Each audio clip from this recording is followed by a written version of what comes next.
Hey, good Arctic morning for a significant amount of us. This is Carlos, aka CJ. Hope everyone's having a great day so far. Today is Wednesday, February the 17th, and losing track of the days here. Very excited to be joined by London Paul of the Series Report. Many of you are very familiar with Paul's work. Please check that out over at theseriesreport.com and also find out about his premium content, which is his daily podcast and updates. Something I always look forward to is getting that email update and the double podcast day. So, Paul, great day. How are you, sir? Yes, I'm very well. And yourself? Doing great, Paul. I took a mini vacation. A lot of people have been messaging and asking if everything's okay with our Yes. streams and what we're doing. And I long story short, I got away with the family just for a few days to get out of winter. It was perfect timing because I was in beautiful sunny Florida and I was sending pictures to people and they're like, "Stop rubbing it in. We're getting 12 inches of snow today." But yeah, so doing fine. Thank you for asking, Paul. And it's an opportune time to update our listeners as to a lot of things going on right now, and tracking everything that's happening, Paul. Yes, and we, yeah, you obviously sent the message regarding some subject matter, and we thought it was kind of worth discussing.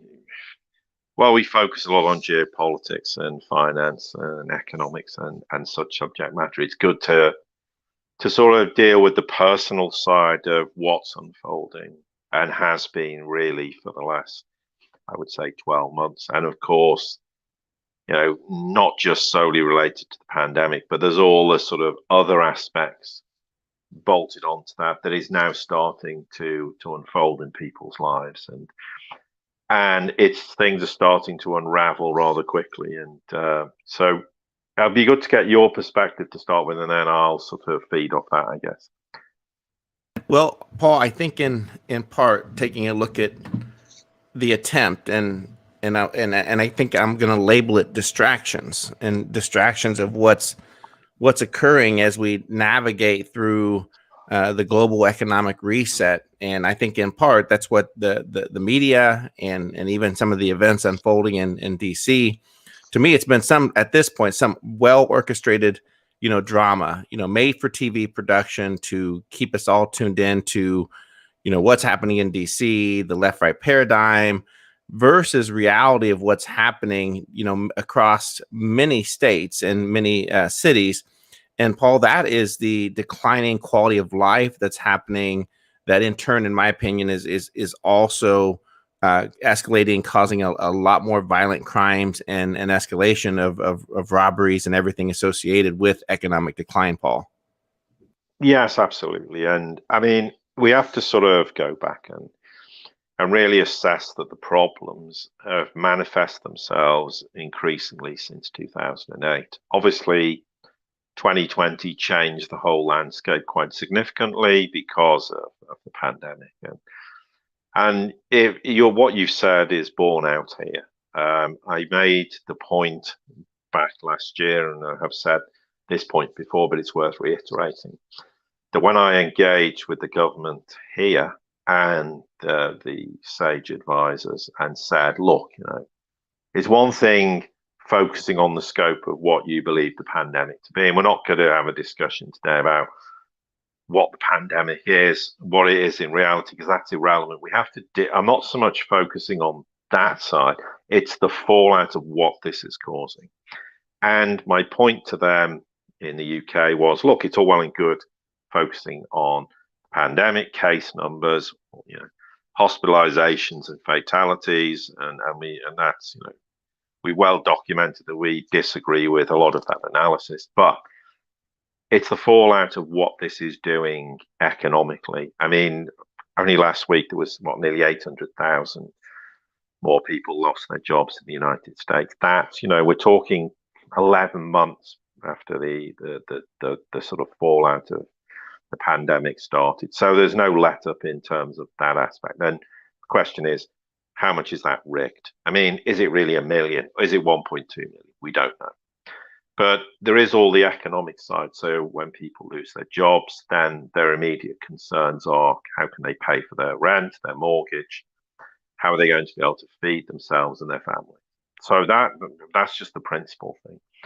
Then you have all the physiological aspect where people are not getting treated who should be treated for medical conditions. Then you have the psychological aspect, and it's certainly becoming more and more prevalent in the media here.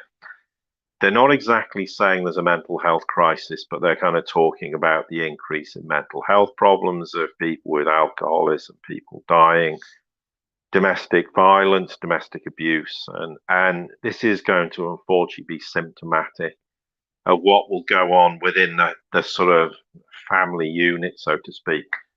You rightly then get to the point where the risk is as people become more and more destitute, then that spills out into a wider community. So the risk is you're going to have more violence, more robberies, more and potentially violent robberies, whereas people become more and more desperate. Therefore, then that spills out into the wider community. And these are the many factors that Western governments have not given any consideration to. And essentially, you can see that they quite legitimately, from their perspective, believe that this is just an economic blip. We've had, Bank of England coming out going, there's 250 billion pounds stashed away in people's banks. They're all ready to spend it all, and they'll spend the economy back into life. And of course, the reality of that's just not going to be the case, because increasing numbers of people are losing their jobs. When the furlough schemes end, assuming they do end, and they don't just keep them going for forever and a day, there's not going to be any jobs for them. So more and more people get made redundant, and then we get sucked into this cycle. And most certainly people who have not been in receipt of money because they're self-employed or whatever their particular circumstances are, have been spending savings anyway. So they do genuinely think this. It's like this idea that the vaccine will solve everything. Then everything will just spring back into life, and there's no consideration for the fact that once you implode an economy, you can't switch it back on magically. So there's this, for me, this powder keg that's brewing, where at the moment a lot of people here don't see this to be a problem.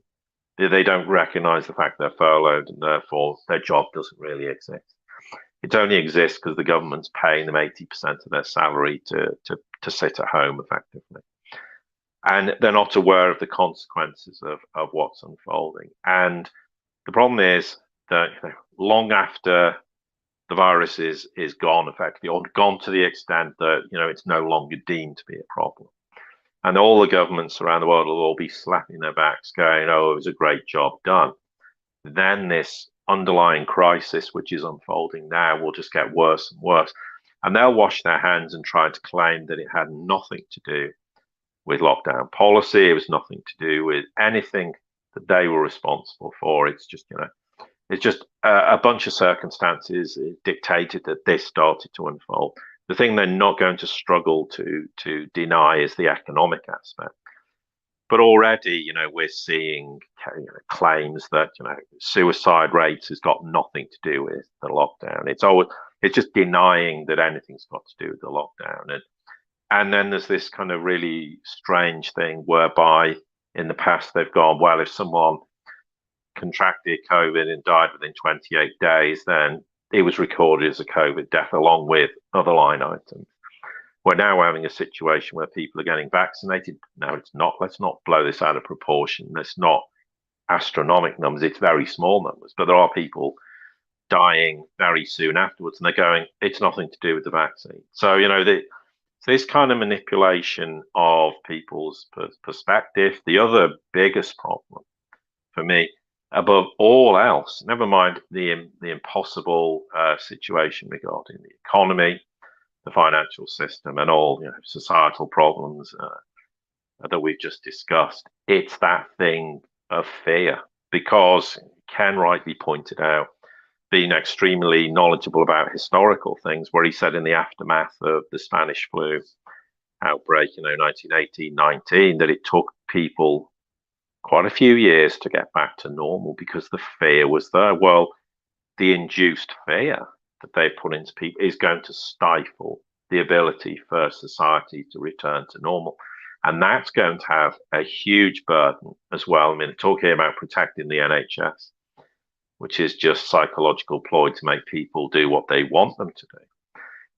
It actually is going to place an intolerable burden on the health service going forward for matters they'll claim has no relation to these lockdown policy decisions. But the biggest problem is if we had ordinarily a functioning economy where, okay, it got a bit of a hit because of the pandemic, but the fundamentals underlying it were strong. We hadn't had all the government policy, monetary policy since 2008, and all the other problems that we know that exist in the Western world. Then arguably it could have been a transient thing. But when people have gone through all the trials and tribulations of coping and dealing with whether people have lost family members because of the virus, been affected directly or indirectly through the lockdown and all those things we've just discussed. The issue is they'll think that when this ends, that, that's the end of the problems. And on the blind side that's creeping up and is manifesting itself more and more is all these economic, financial problems that is going to hit them. So it's like they're already struggling, a lot of people, to cope with what's going on. They're going to have to face that as well. That is going to create an enormous crisis into mental health terms. To varying degrees, we can't quantify that. We're not even going to try to quantify it. Problem with that is how are people going to react to that? Now people will react in different ways, but the risk is it could manifest itself in very violent ways in some people. And then the issue is, as always, people want to blame someone, and they don't necessarily apportion blame where blame should be apportioned to. And that risks creating societal problems, which obviously is what you alluded to at the start, CJ. Very well said, Paul. And it's, having two sons who are in their teens, it's very concerning. And, I have, friends who are, practitioners as it relates to the mental health industry. And it's no doubt the reality of what's happening in terms of the amount of distress, the amount of anxiety that it's being created in particular on our youth. And unfortunately, it's just, one of those things. And they can do all the research they want. They can do all these studies, these data. I think at this point, Paul, it's just important to, to keep a close eye on our family members, to reach out for others and let them know they're not alone. I think at this point, everyone's had a little bit of mental stress, anxiety that's been associated with this. And we're cycling it close to a year. So that's a lot of fatigue, Paul, but it will take several years to, I don't necessarily think the word rehabilitate is correct, but to, especially with our youth who have been kept out of school, who've been socially isolated, plugged into their computers already a significant amount of time, more than what they're accustomed to talk about those things and why that mental health services will be just so important to help us navigate through this. And think of the kids who were born through this cycle, whose parents, for the right reasons, have probably kept their child really isolated for the most part, and just identifying, mom and dad. Think of that, how different it's going to be for them the first time that they're getting exposed to public places and people. So again, just the collateral things that are occurring, it's definitely reason for pause to understand what's happening, to be conscientious of that with our friends, our family, our even the people tuning in today who may be struggling with their own situation. That it's okay. It's at this point it's kind of a normal process that we're all going through collectively. The important thing is, what do we do? What do we do to correct it, and coming up with solutions to help people, Paul? Yeah, no, absolutely. People shouldn't be afraid to reach out. I mean, you make a point about the youth, and this is extremely important because they're not only having to go through the times we're going through now, but the problem is that the kind of economic, financial fallout, how long it takes to rebuild Western nations. How long is that going to take? I mean, it could take a decade. It doesn't mean nothing happens for a decade, but how is that going to be impacting them? how is it going to affect their, their future livelihood, their job prospects, and their ability to live the life they, rightly should want to live? And we're not talking about ludicrous extravagances. We're talking about all the things that people should be able to enjoy and have the opportunity to do. That may be curtailed to some extent, and that's going to be extremely hard for everybody. I mean, okay, there's people sort of retirement age who risk, retirement could be postponed indefinitely. They may not be able to retire the way they do. So I'm not just saying it all reflects on the younger generation, but they're beginning their life effectively as as adolescents or young adults, and they're going to have an enormous amount of strain put on them, which is going to be extremely difficult and challenging for them. There's no doubt. From my perspective, the youth of today are the future leaders of tomorrow. It's important that the younger people get the right start in life, they get the opportunities, and this could severely impact not just their generation, but it's a cyclical thing. If they have to go through very strenuous, arduous times as adolescents or young adults, or people in their 20s, whatever, how's that going to impact the generation that's coming after their children, etc.? So we have to be very careful. We don't just look at this in isolation and go, well, it only affects these people. This is not a sort of generational thing where it's just locked in and somehow we just magically produce the answers, all the solutions there, and it's not going to impact generations who haven't even been born yet, because it will do. To what degree, it's very difficult to ascertain at the moment. But yes, it's important. If people have neighbors who are on their own, just check in on them. It's like we have a neighbor. She's on her own. I mean, she's very, she's probably in her 60s or so. She's very, she's very mobile. She has a car, goes out, but she's largely on her own. So I've got her on WhatsApp, message her, is everything okay? If you've got any problems, just get in touch.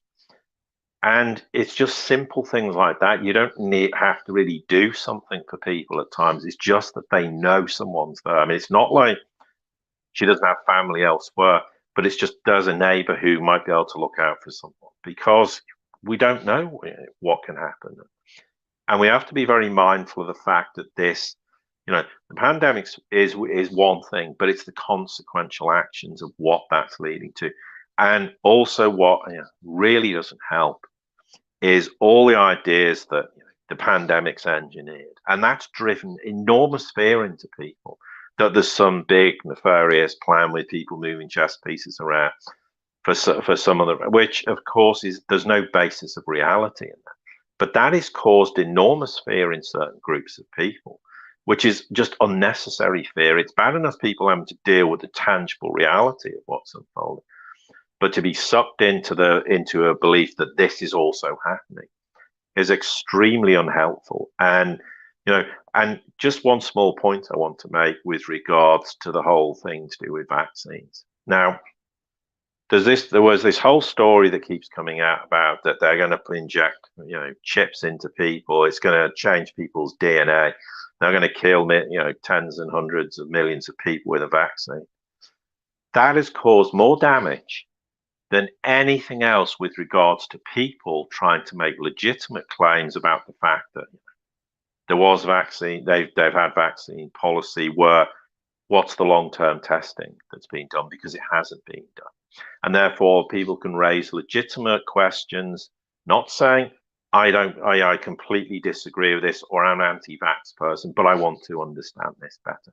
That has been thrown into the long grass. You cannot get a sensible discussion out of anyone, because these people who started all these ludicrous rumors have now destroyed discourse in this matter, where there are legitimate questions. And this is another huge problem that has to stop, because it is so damaging to achieve any objective discourse about whether you're pandemic policy or to do with vaccination strategy, etc., etc. The things where there are legitimate points to raise.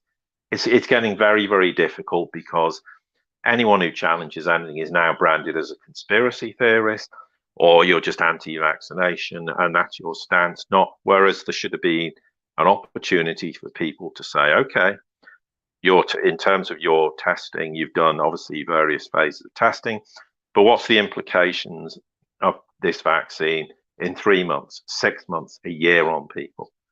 You at this point can't, quantify that with any degree of accuracy. Therefore, that's a legitimate concern, and people should be able to raise those points, and they can't.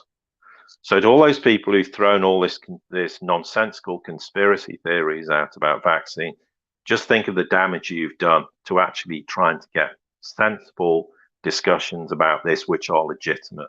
Because for me, these people don't realize the damage they're causing. And I don't doubt people legitimately believe things like this, but it's not reality. There are legitimate concerns with any such treatment, whatever treatment you have in hospitals. I mean, if you get operated on here, you have to sign a declaration that you accept the risk of what having surgery might do to you, even though the risk might be minuscule. You sign declarations, and that's fair enough. Okay, that's acceptable. But there's a world of difference between dealing with things pragmatically in terms of the real risks. And we need to be able to get to the point where when we can have discussions about things, it doesn't all get,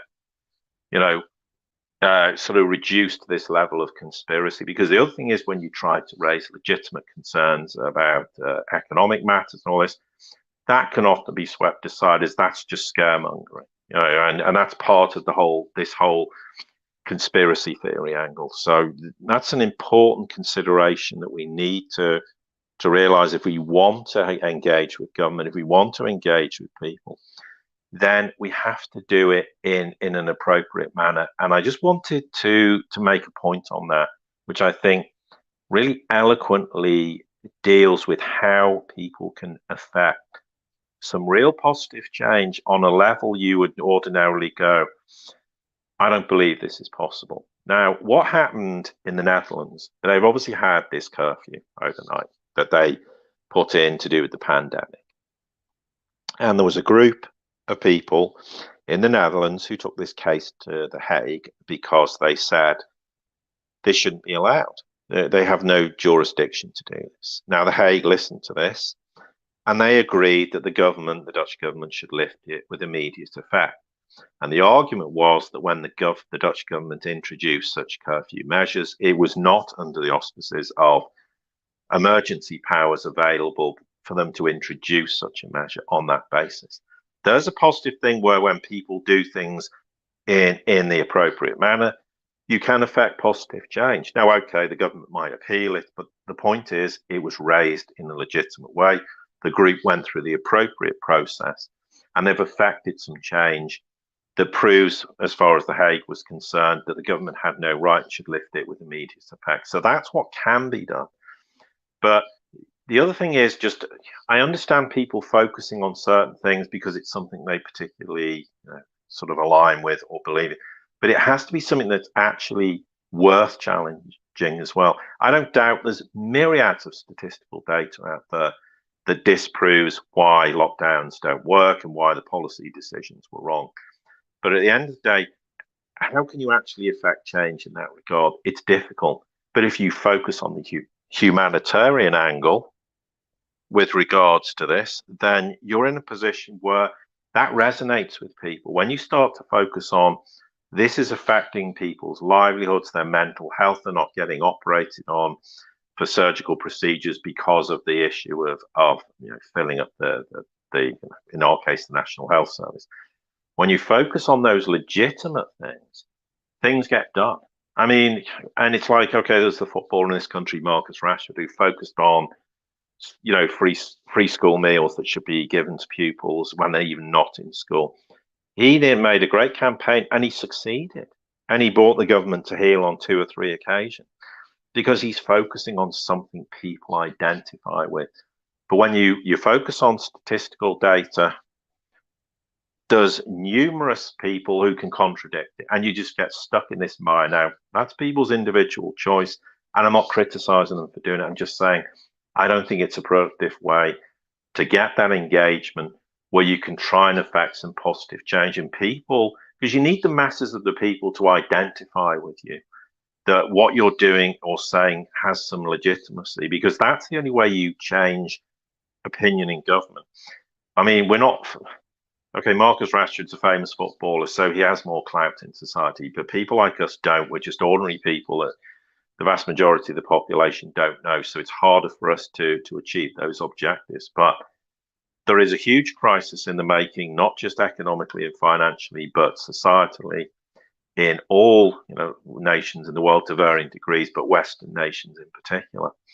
And these are not going to go away. They're going to be here for now, in a year, in 5 years, and maybe 10 years to varying degrees. And we need to be sure that at that time that people are aware of this in advance, and also that representation is made, by people at government level or state level or whatever it might be, to say, look, this is a crisis that's in the making. And to raise that point, because at the moment, I think a lot of people just don't see this coming. They don't see it's a problem. By the time it is a problem, and then it's too late to deal with anything, because then when it's a crisis, all Western society governments are incapable of dealing with crises. And it's not because they're intentionally doing anything. They're just absolutely useless.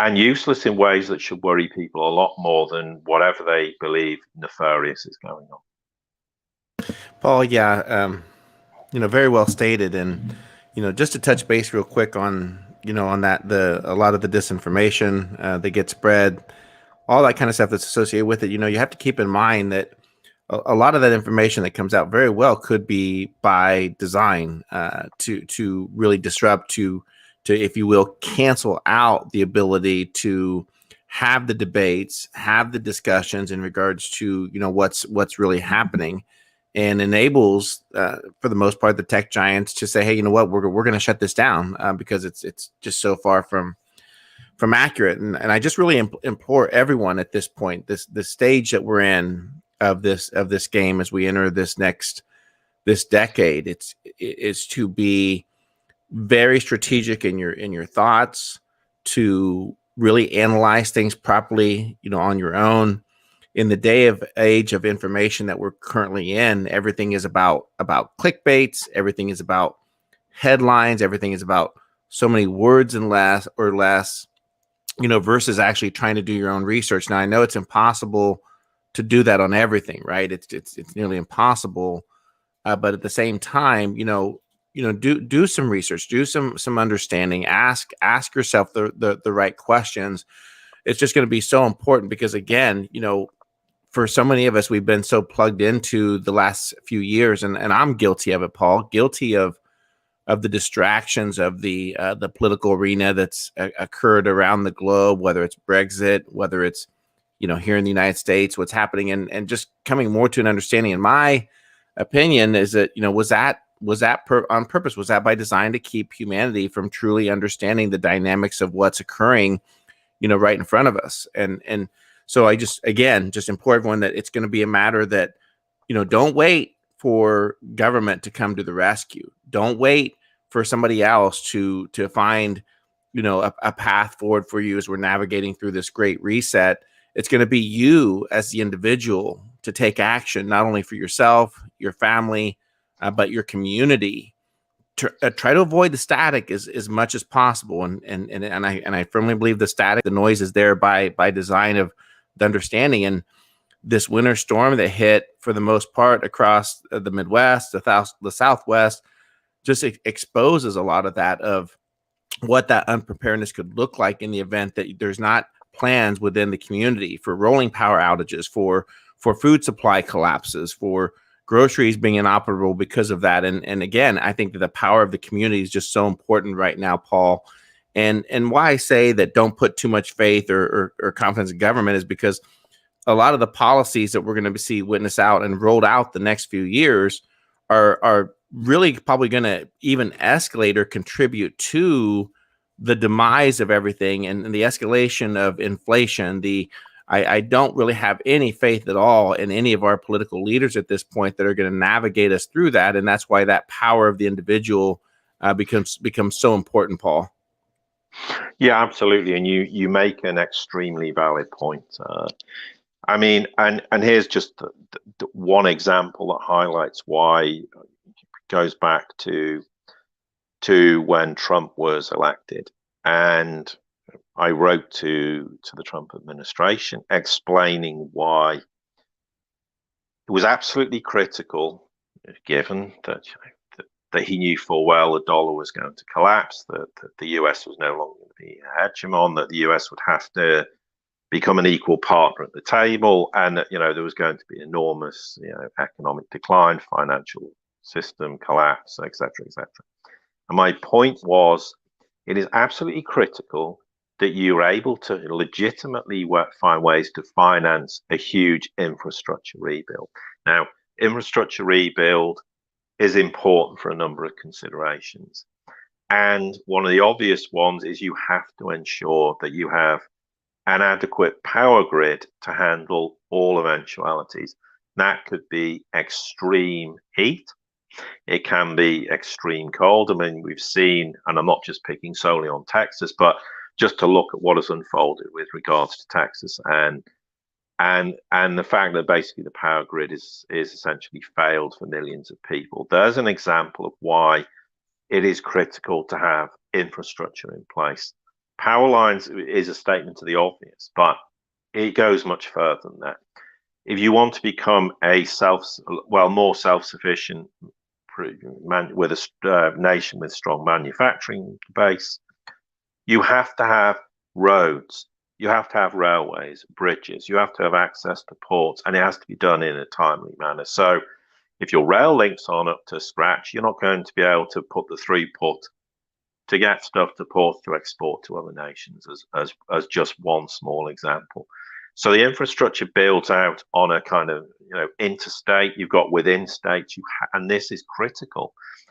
And what this is highlighted is, with regards to Texas, is just how vulnerable people can be to okay, granted, what you perceive to be an extreme of weather, but does that mean extremes of weather can't happen in the future and won't happen more often? And we're not talking about climate change before anything suggests I am. I'm just talking that this is just what can happen. And vulnerabilities can start to escalate. And if you don't have power, then people can't access, the ability to buy food, to buy, essential items. So that impacts people. People don't have heating. That makes vulnerable people more likely to die of hypothermia, for example, or to suffer, serious health problems as a result of this. So we're just looking in one small example why it's critical that you have the necessary infrastructure. And the United States' infrastructure is appalling. I mean, there's no other word. I'm not saying the UK is great either, but the United States infrastructure has been neglected for decades, and it's going to increasingly cost, significantly more than it did in 2017 to start to resolve the problem. It's going to cost trillions of dollars, and somehow that's going to have to be paid for. And you can't just print dollars and pay for it, because that's just not reality. I mean, if you want to hasten Weimar, the United States, then be my guest doing that. But the point is, that's critical, and it has to be addressed. And we don't want to see situations where Texas happens in other states for other reasons. And, it's funny, only about a week ago, I made comments also on the Gavfly, but also on Twitter and on my own podcast, that energy and food security is going to be a critical factor in the next decade or so. Well, here's another example where we see food security is a problem in Texas, and energy security was also a problem. So it's critical these matters are dealt with, and because people will have lost their lives in very tragic circumstances, and this can easily be avoidable if you put a robust power grid into the United States. Yeah, it costs money, but forgive me for being so radical, but I think it'd be far better investing whatever it costs to build a robust power grid in the United States, rather than going along and bombing some nation into oblivion. And there's an obvious choice there. Do you want to kill people abroad, or do you want to better the quality of life inside America? The other thing it does, it highlights very clearly that all these airy-fairy ideas that we can just easily radically move away from hydrocarbons and create alternative power grid using solar energy, etc. It can supplement it, but it can't replace it. I mean, there's issues where you get very low temperatures and wind turbines, even if the wind's blowing at 50 miles an hour, the wind turbines cease to turn because they freeze up. Mechanically, they're not capable of handling those sort of temperatures. Well, if we start to, and there's some people who believe we might be heading into kind of a mini ice age, we have to be careful what that means. It just means global temperatures could drop 4, 5, 6, 7, 8 degrees. Well, it means much cooler summers, but correspondingly much harsher winters. Well, if Texas started to be a problem across the United States, then what does that mean for the entire population going forward? I mean, okay, some obvious states will not be affected, but it's going to affect substantially more people across much of America, as just one example. And that's not unique. So these are problems that need addressing. And these are the critical decisions that have to be made that, yes, we do have to be more responsible custodians. We do have to find alternative forms of energy. I don't dispute that. It'd be far better to have nuclear fusion, for example, which could provide virtually limitless energy at very virtually non-existent prices. That is a good substitute, but that's not commercially possible at the moment. There's a lot of work going on globally and with international cooperation to make that happen. Now, a lot of people are very adverse to nuclear reactors, but modern reactors are far more efficient and stable than old ones. People tend to think of 3 Mile Island and things like that, or Chernobyl or whatever. Well, the world's changed radically in terms of that technology. But this needs to be a move away from the idea that that some of the solutions in place now are not going to work going forward unless they significantly improve the technology of wind turbines. And well, I'm not advocating wind turbines as a solution. I'm just saying if they want to do that, they're going to have far more robust solution in place to prevent wind turbines being dramatically affected by very low temperatures. The argument might be, what happens to wind turbines if you get extremely high temperatures? I don't have the answer to that, but there are considerations that need to be made going forward. But this is why we keep saying the United States needs to stop going abroad, blowing the world up at the cost of hundreds of billions of dollars a year. And I think in the last 20 years, it's something like $25 trillion they've just blown up effectively. That money should have been redirected and spent on the United States and made it a first-class, first-world nation in terms of its infrastructure. And it wasn't. And that's the thing that bothers me more, is people don't ever seem to complain about this. And we've said this before, but it needs to be said again. People should be making representation saying, I don't want us going all over the world trying to seek to gain militarily or financially in some capacity, or just to project our hegemon across the world, although of course that's now increasingly failing. Let's start to look at ways that we can reinvest to rebuild America before Texas becomes a crisis across the entire nation, and not just in terms of power grids and energy considerations. But it's like part of the reason American companies don't want to come back, apart from China and Southeast Asia being far better marketplaces for them to be in to export, but also to sell within that enormous market space. It's also, well, where are they going to put these businesses? I mean, if you want to distribute employment opportunities across America, and you say, well, I know, let's go and build some plants in I don't know, North Dakota or South Dakota.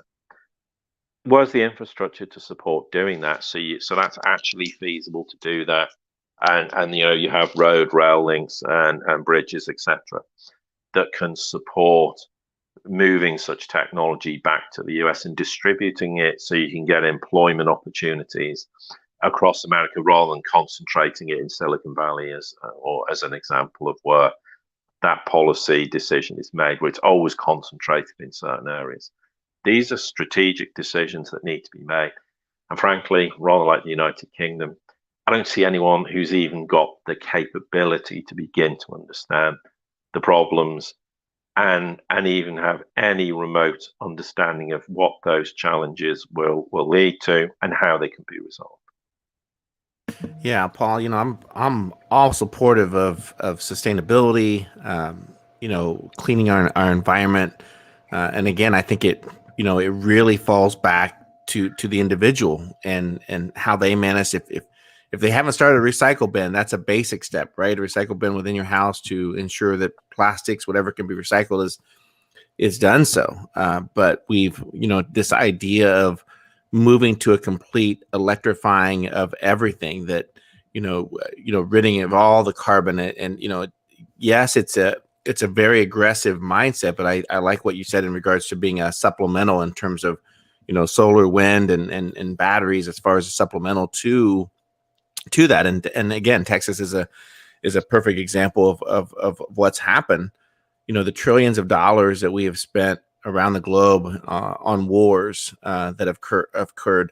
Think of the environmental destruction that's occurred because of those bombs, the buildings, the devastation that's occurred, and those trillions of dollars could have been spent here domestically in the United States on our energy systems, on finding ways for cleaner, more efficient fuels.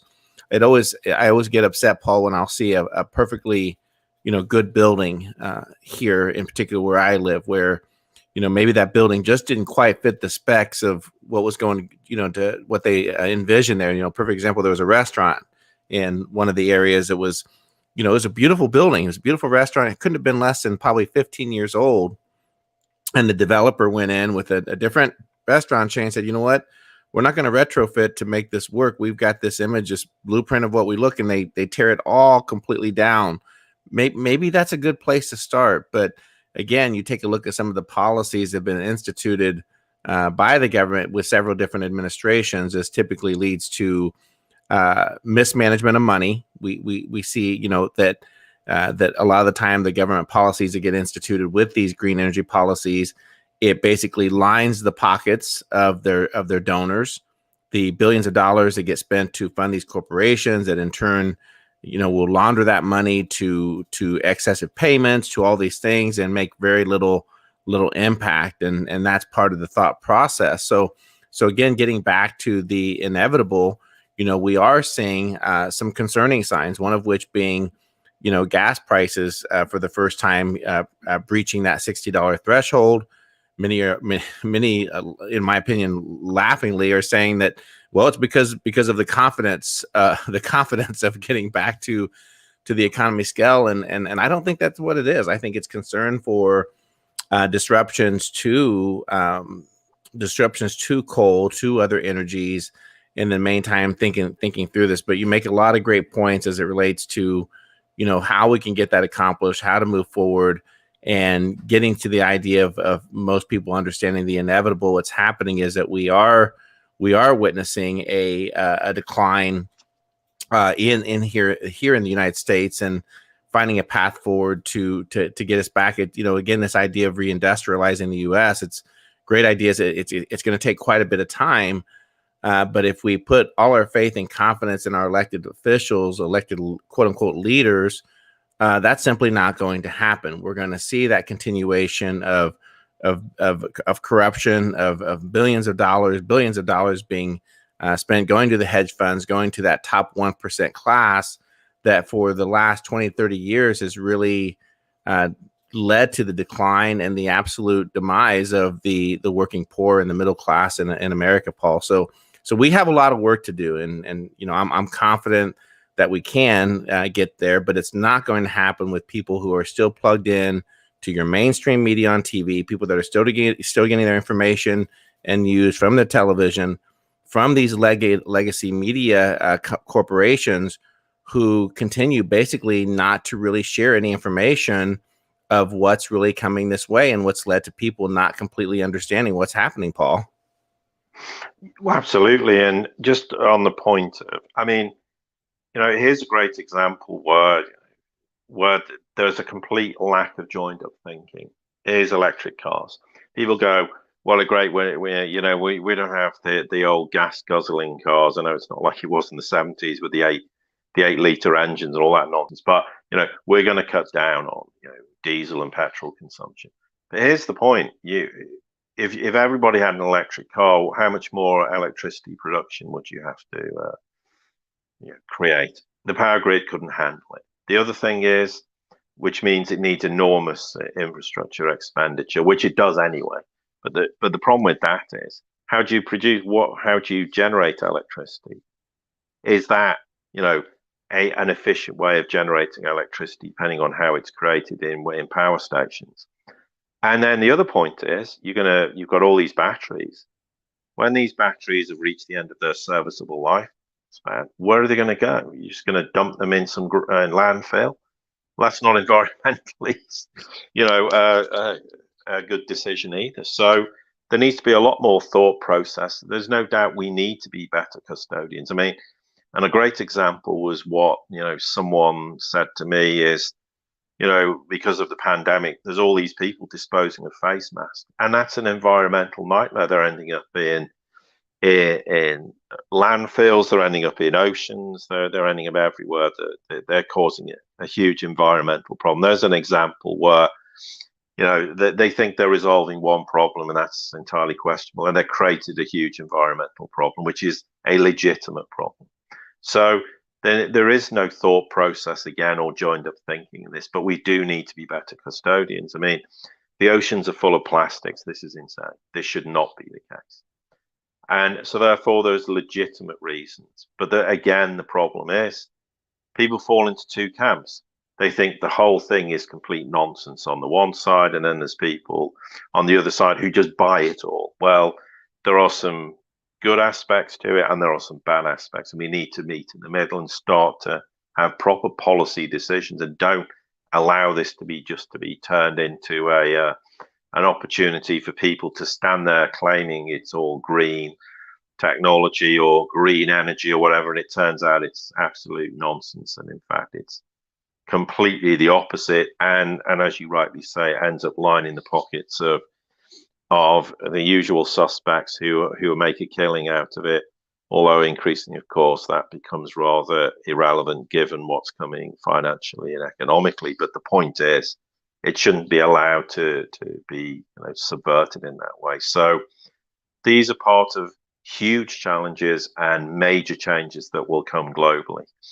And at the end of the day, when someone, if China's come out and goes, we want to be carbon neutral by 2050, as an example, people shouldn't just immediately go, oh, bunch of nonsense. This is rubbish, and the whole thing's, it's an idiotic statement. Okay, what do they intend doing? Is any of this really beneficial? Is the things that, and I'm not just saying people should follow what China's, does America have some good ideas? Does the world have some good ideas and ways that we can actually do something that's beneficial?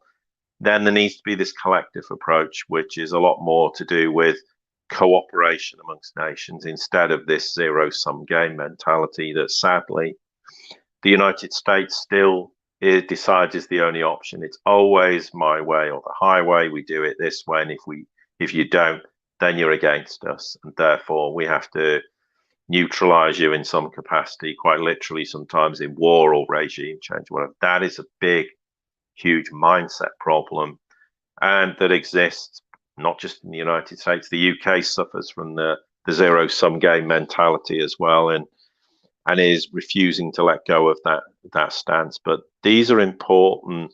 We are at a huge inflection point in history, probably the biggest inflection point in the last 1,000 years, maybe even more, maybe 2,000 years, and maybe, I don't know, but it is a huge change that is coming about, and people need to start to first understand that this is a reality, but also not to get sucked again into the fear game that they're going to turn the world into this dystopian hell for humanity. Because just look at what most of the world is rotating to, is changing and adopting a completely different way of thinking, a way of doing things.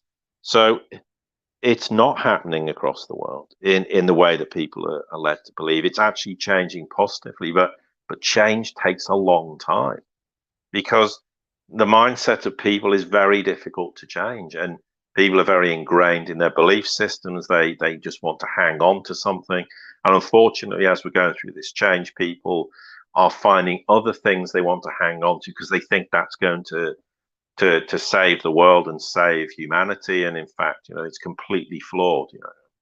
Without laboring the Q movement, there's a classic one where people just jumped in, wanting to desperately believe in something.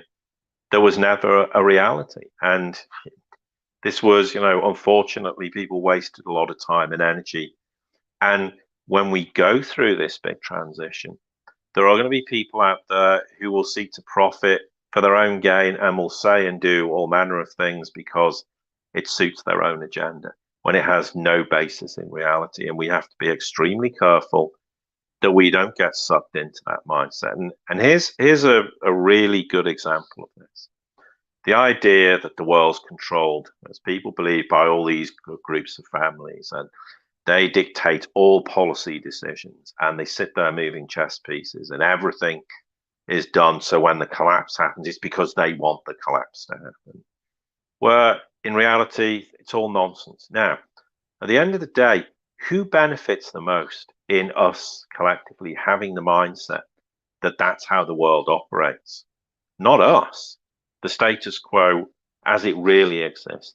Because if you drive enough people into believing that it's hopeless because there's this hierarchy controlling things, they get despondent, they give up, and they believe it's reality.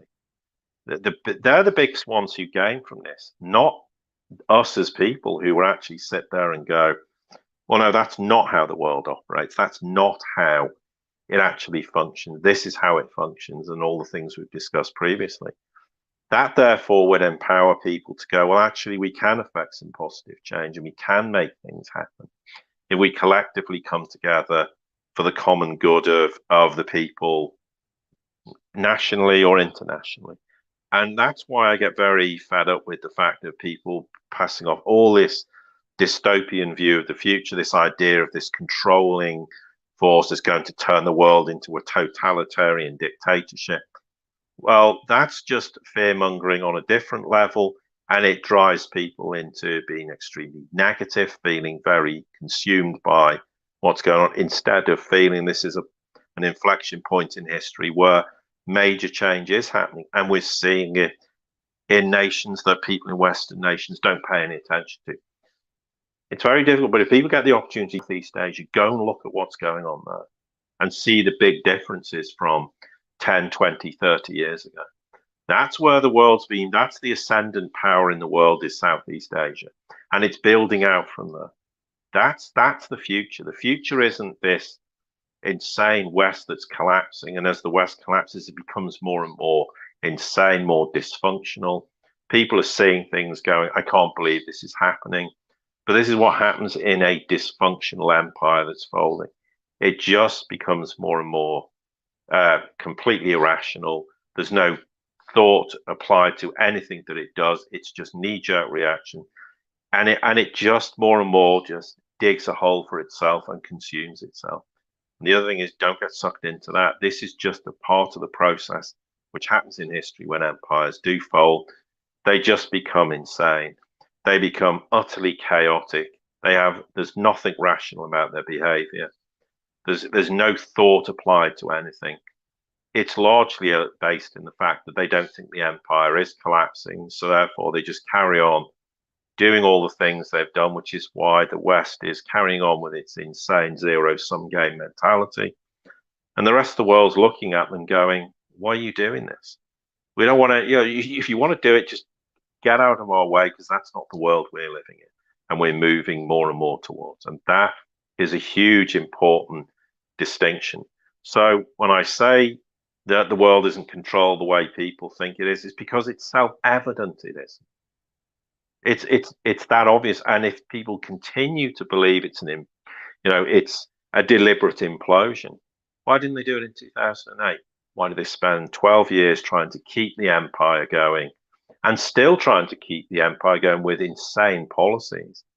For one reason, because they know once the empire's gone, what fills the void is the Eurasian multipolar axis, which is growing out across the world. And once that's manifests itself and becomes the ascendant power, it's over for them. That's why they're not going to deliberately implode anything, because they're signing their own death sentence by doing it, which is why they didn't do it in 2008. When, if the logical conclusion is that's what they were going to do, that's when they should have done it, because the Belt and Road didn't exist. China wasn't anywhere near as economically strong. Russia, neither. Russia was going through some extremely difficult period in its history while it was still going through a recovery process. Southeast Asia wasn't anything like it is now. So that was the opportunity to do it. And they didn't. And because they didn't do it, because it was never an intention. That's just made up fiction in the alt media to feed fear. Why? Because fear grips people. Euphoria grips people and fear.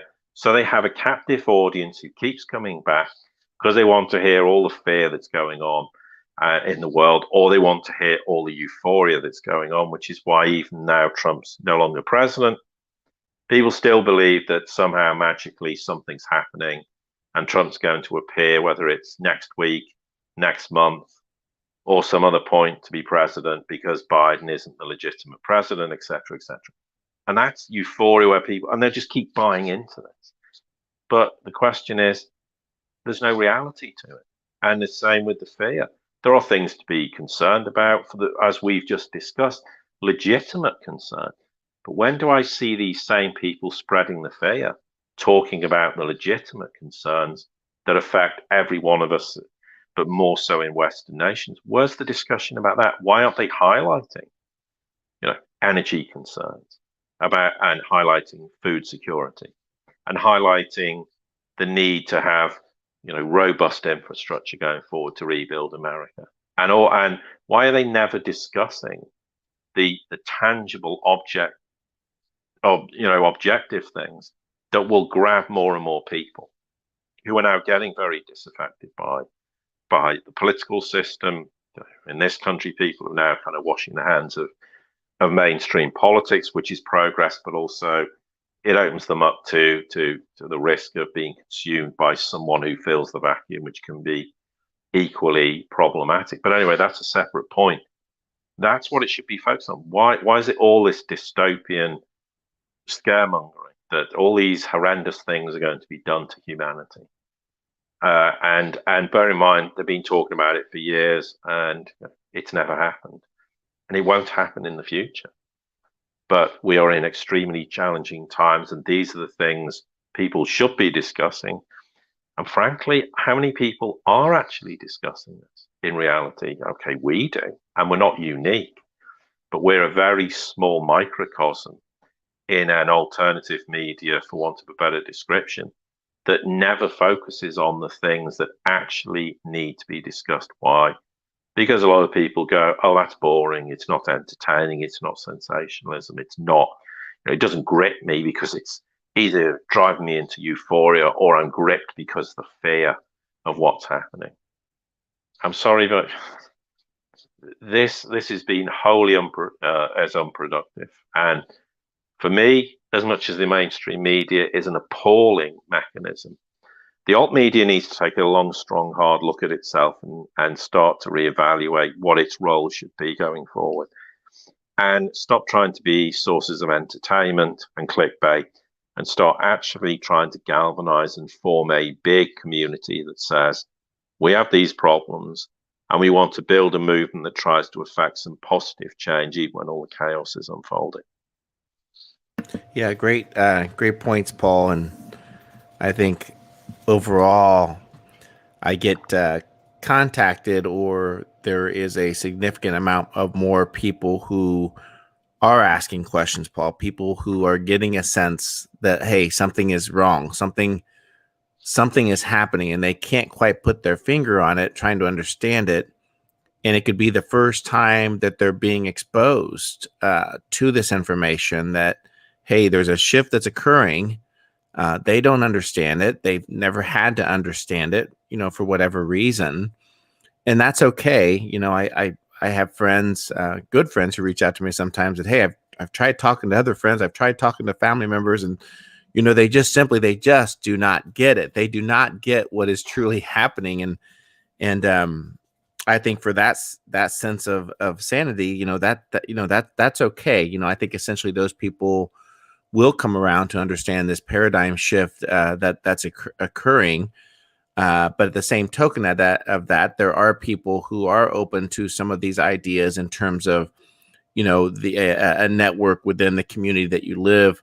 Uh, you know, I see it every day in terms of people helping each other, through these situations. By far, Paul, I would state that I think as far as society, that we are much closer to each other and have that same belief in helping one another than a lot of times that we're led to believe. So Hmm. my point is to take that idea, to begin some of those conversations, to assess things where you are in your community, to begin, fortifying yourself, whether it's a clean, food supply, whether it's, shelter, or, you may be called away and need somebody to take care of a family member for, whatever particular reasons, to start building, those networks within the community that you live in.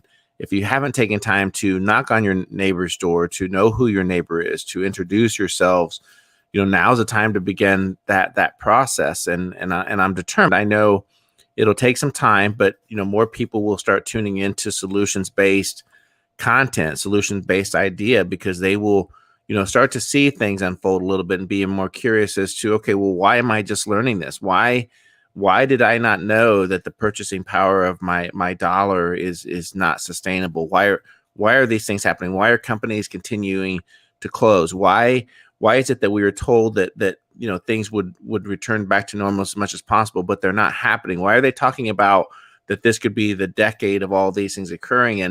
And eventually, when they run out of attempting to, really to create, control the narrative, is when those people will start to open up to ideas, some of the information that we're sharing, to say, hey, there's a whole other set of dynamics that's occurring outside of just the paradigm of the things that you focus, that you listen into. And we're not mad at you, that's okay, but come around to our conversation and engage in it, and help us to spread the word, because we don't have all the solutions, Paul.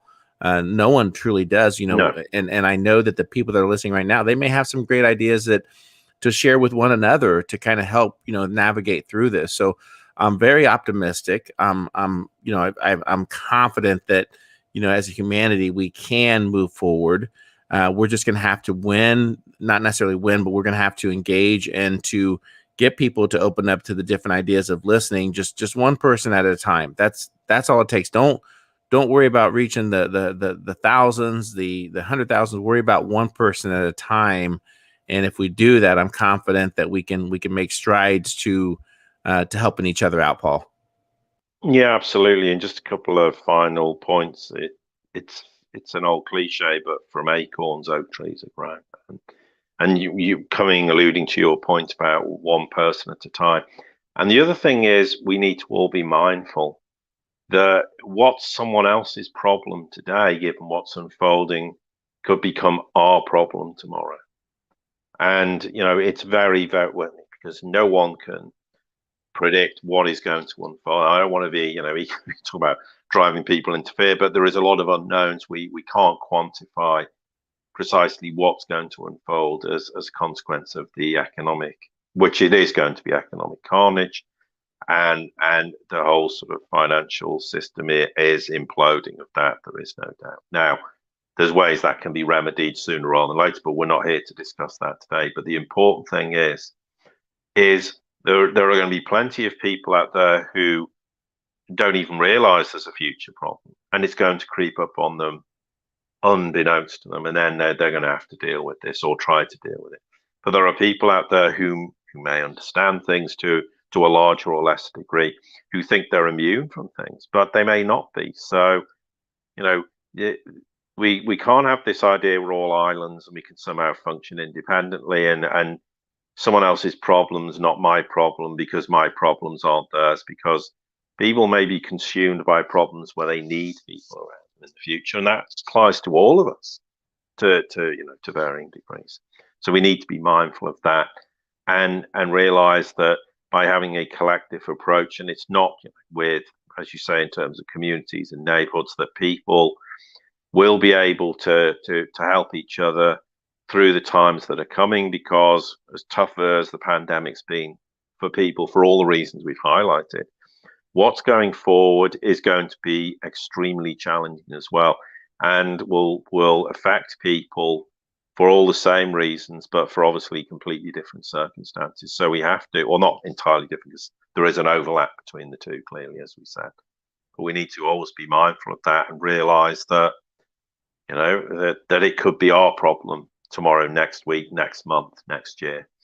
And we then may need to rely on others as well. So, and therefore, that's the reason to build a community feel to how we need to address the problems. And at the end of the day, it's for me. It's since a child, I've never understood why people find it so hard just to get on with each other. I mean, it's the 21st century now. Well, see, I was young in the 20th century. For me, it was astonishing as a young child and people were far better at interacting then. But I look at it now and go, this is the 21st century. And yet, in many ways, we've regressed as humanity in terms of our interaction with each other. And I made just one final point, a tweet where I said, often some of the greatest friends I've got are the people who we disagree about things, but they're not like life affirming things, but we disagree. But you know what? But we're genuine with each other. They're true friends. That's what counts. So disagreeing with people's fine. When it doesn't matter. Yeah, I have my opinion and views on Bitcoin. I'm never going to change them. But so what? Don't get upset that I have that view, that I disagree with you. It doesn't ultimately matter. I'm offering my perspective because that's how I think it will play out. I have confidence in that, but am I going to be 100% correct? Well, no, but that doesn't matter. We need to get to the point where we can agree to disagree on things, but realize that the fundamental traits of what are all the relationships in our lives depend on the fact that people are genuine with each other, they can trust each other, that they'll support each other no matter what, through the good times and the bad times. That doesn't just apply to people in direct relationships. I feel that applies to friendship as well, and it's extremely important that just because you disagree with someone about something, who cares? Is it fundamentally important? No. I mean, then it's not an issue. I mean, we're never all going to agree on everything, but does it matter? No, it really doesn't. But the fundamental trait is that when you have relationships and friendships, those people are always going to be there for you. When you've got something wonderful to celebrate in life, or when they need, a shoulder to cry on, for want of a better description, to deal with the trials and tribulations of how they're going to have to cope with adversity that affects them in life. And that's where humanity has gone completely wrong. We've become very insular. We have this cancel culture mentality, and it applies in all walks of life. There's people who condemn it but do it themselves as well. At the end of the day, there's people I could profusely disagree with on political matters. I don't share anything politically minded with them, but who cares? I like them as people because they're genuine, because they're warm people. You have a real friendship with them. Their political viewpoint is not a deal breaker, and it should never be. The deal breaker should be that you can't trust people, they're not genuine people, and therefore that's not the basis for friendships or relationships in general. Yeah, very well said, Paul. Want to thank everyone for tuning in. Again, if you have not done so yet, please jump over, check out Paul's work over at theseriousreport.com. And also, again, check out the gadfly.vhx.tv. Learn about our subscription-based content that's available. You can start a 30-day free trial and then decide whether you do the $10 a month or the $100 a year. I want to thank everyone for tuning in. And Paul, great conversation today, and I'm confident we'll do this again real soon. Yes, and a pleasure. And at the end of the day, let's just try and grow a different perspective amongst everybody and how we interact with each other and what matters. And we go back to what defines us as people. because that's the way collectively we can get through this.